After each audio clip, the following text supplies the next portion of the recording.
Hello class, welcome back बच्चों। तो प्यारे बच्चों, स्टार्ट करते हैं नया लेक्चर। बेटा डिवेंचर फिनिश कर चुके हैं कंप्लीटली। इक्विटी का इंट्रोडक्शन वर्ड बाय वर्ड कल मैंने पढ़ा बहुत सारा। 6 मेरिट्स पढ़ दी बहुत सारी। और वो 6 में से 4 याद करने को गए, एनी 4 जो आपकी चॉइस में जो आपको आसान लगती है। बेटा अब लिमिटेशन है, 4 चारों कर रहे हैं, 3 लिमिटेशन भी याद करनी। ठीक है जी, यानी कि डिबेंचर में भी 4-3 करा है, मैरिट्स लिमिटेशन यहाँ पे भी 4-3 करेंगे, पर समझा में चारों ही रहो। सब सामने देख रहे हैं, आराम से समझ रहे हैं, ये बात समझ में आ सकती है सर। बेटा लिमिटेशन है इक्विटी शेयर्स की, कहता है investor who wants steady income may not prefer equity share as equity share gets fluctuating return।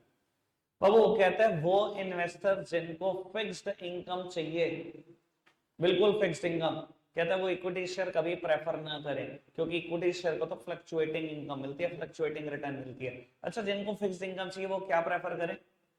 वो डिवेंचर्स प्रेफर करें भाई, डिवेंचर के तो पैसे मिलेंगे ही मिलेंगे। ठीक है ना जी, कोई दिक्कत कोई परेशानी तो नहीं ना? इक्विटी शेयर उन इन्वेस्टर के लिए कभी नहीं बने बेटा जो फिक्स्ड इनकम की चाह रखते हैं। ठीक है जी, फिक्स्ड इनकम की चाह रखने वालों के लिए डिवेंचर ही अच्छे हैं। जो बेटा रिस्क ले सकते हैं फॉर हायर रिटर्न, उनके लिए इक्विटी शेयर अच्छे। आगे बढ़ाते हैं जी। कहते हैं the cost of equity share is generally more as compare to cost of raising fund through other sources. बेटा कॉस्ट ऑफ रेजिंग फंड अगर याद हो, फ्लोटेशन कॉस्ट को बोलते हैं। कहते हैं इक्विटी शेयर से पैसे लेने की फ्लोटेशन कॉस्ट सबसे ज्यादा है ना, सबसे ज्यादा। मेरी टेबल ही याद कर लो। फ्लोटेशन कॉस्ट एक हेडिंग बनाता था, डिबेंचर या बैंक लोन के सामने लो, रेफरेंस के सामने मीडियम और इक्विटी के सामने हाई, और ब्रैकेट में लिखता था लगभग 10%। 100 करोड़ रुपए लेने इक्विटी शेयर से तो 10 करोड़ खर्च हो जाएंगे, यही बोलता हूं हमेशा। तो इक्विटी शेयर की फ्लोटेशन कॉस्ट ज्यादा है। कोई दिक्कत कोई परेशानी तो नहीं?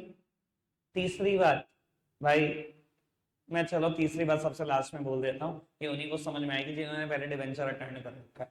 फोर्थ पढ़ना, more formalities and the procedural delays are involved while raising fund through issue of equity share। बेटा कहते हैं बहुत सारी फॉर्मेलिटी और बहुत सारी अननेसेसरी की प्रोसीजरल डिले है अगर आप इक्विटी शेयर से पैसा लेना चाहते हो। और है कैसे पता लगेगा? Formation of a company capital subscription stage. बेटा अगर आपने पैसे लेने हैं इक्विटी शेयर से, सबसे पहले सेबी की अप्रूवल, प्रोस्पेक्टस प्रिंट कराना, ब्रोकर अंडरराइटर को ब्रोकरेज देना, अंडरराइटिंग कमीशन देना, मिनिमम सब्सक्रिप्शन की इंतजार करना 120 दिन from the date of issue of prospectus. उसके बाद भी एक स्टॉक एक्सचेंज में शेयर को लिस्ट कराना। दिखनी नहीं कितना बड़ा प्रोसेस है, कितनी सारी फॉर्मेलिटी, कितना बड़ा प्रोसीजरल डिले। यार 120 दिन तक इंतजार करता हूं मिनिमम सब्सक्रिप्शन की, अगर ना आए तो 120 दिन, 4 महीने, इससे ज्यादा क्या प्रोसीजरल डिले बताऊं और क्या फॉर्मेलिटीज बताऊं? याद आ रही है ये बात को? ऐसा कोई बच्चा जिनको ये 3 पॉइंट पे समझनी है, भैया अगर मेरी वो बेसिक टेबल भी सुनी हुई है ना, तब भी ये 3 पॉइंट समझ में आते होंगे। फ्लोटेशन बहुत ज्यादा है, उन इन्वेस्टर के लिए अच्छा नहीं जो फिक्स्ड इनकम की चाह रखते हैं। और बेटा बहुत सारी फॉर्मेलिटी है, बहुत सारा प्रोसीजरल डिले है। ये कैपिटल सब्सक्रिप्शन से चैप्टर नंबर 7 से।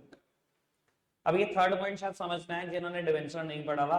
कहते हैं issue of additional equity share dilutes the voting power. Equity share control dilute कर देते हैं। मैं बताया था ना डिवेंचर कभी नहीं करता, डिवेंचर के एडवांटेज में लिखा हुआ है, इक्विटी की लिमिटेशन में लिखा हुआ है। इक्विटी कभी कंट्रोल डाइल्यूट, सॉरी इक्विटी हमेशा कंट्रोल डाइल्यूट करता है, डिवेंचर कभी कंट्रोल डाइल्यूट नहीं करती।